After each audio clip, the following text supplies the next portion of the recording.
أعوذ بالله من الشيطان الرجيم بسم الله الرحمن الرحيم لقد صدق الله رسوله الرؤيا بالحق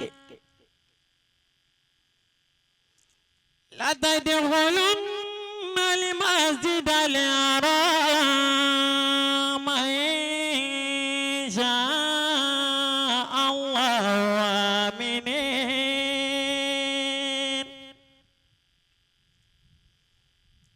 إن شاء الله آمنين معلقين رؤوسكم ومقصرين لا تخافون فعلم ما لم تعلموا فجعل من دون ذلك فتحا قريبا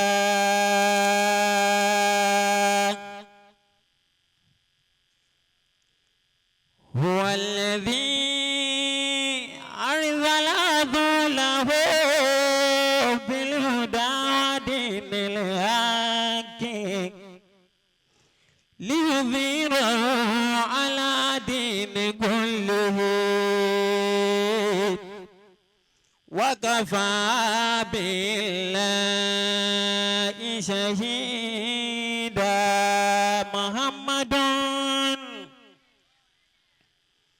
محمد رسول الله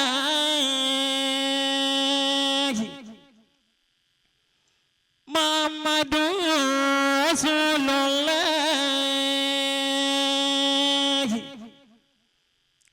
والذين معه أشداء على الكفار رحماء بينهم تراهم ركعا سجدا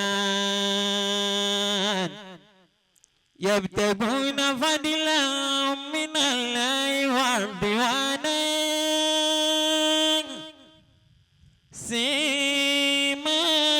سيماهم في وجوههم من أثر السجود ذلك مثلهم في التوراة ومثلهم في الإنجيل كزرع أخرج شطأه فآزره فاستغلظ فاستوى على سوقه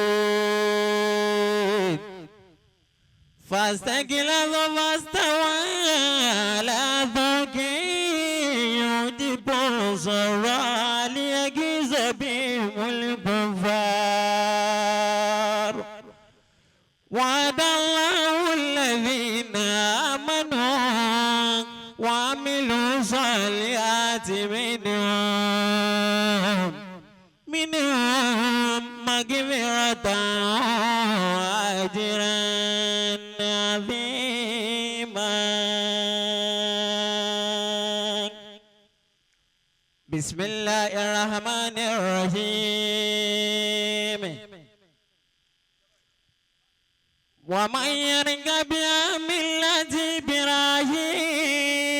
إبراهيم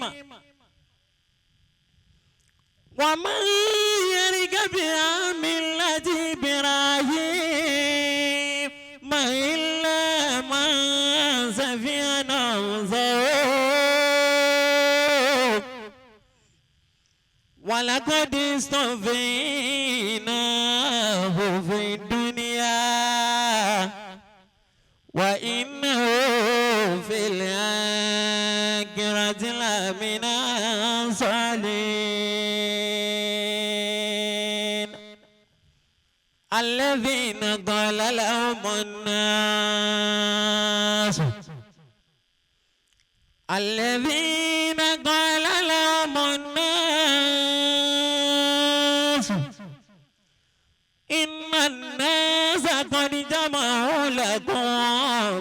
وخشاهم فزادهم إيمانا وقالوا حسبنا الله ونعم الوكيل. صدق الله العظيم. Allahu akbar. Ẹ dákun ẹ jẹ́ ní Allahu akbar. Allahu akbar. Ẹ jẹ́ ní Allahu akbar kabira. Allahu akbar kabira. Ẹ dákun torí t'Ọlọ́run àti t'Ànábì wa Muhammad. Sallallahu alayhi wa sallam. Ẹ dákun torí t'Ọlọ́run. Kíjòkó náà kó farabalẹ̀. Farabola.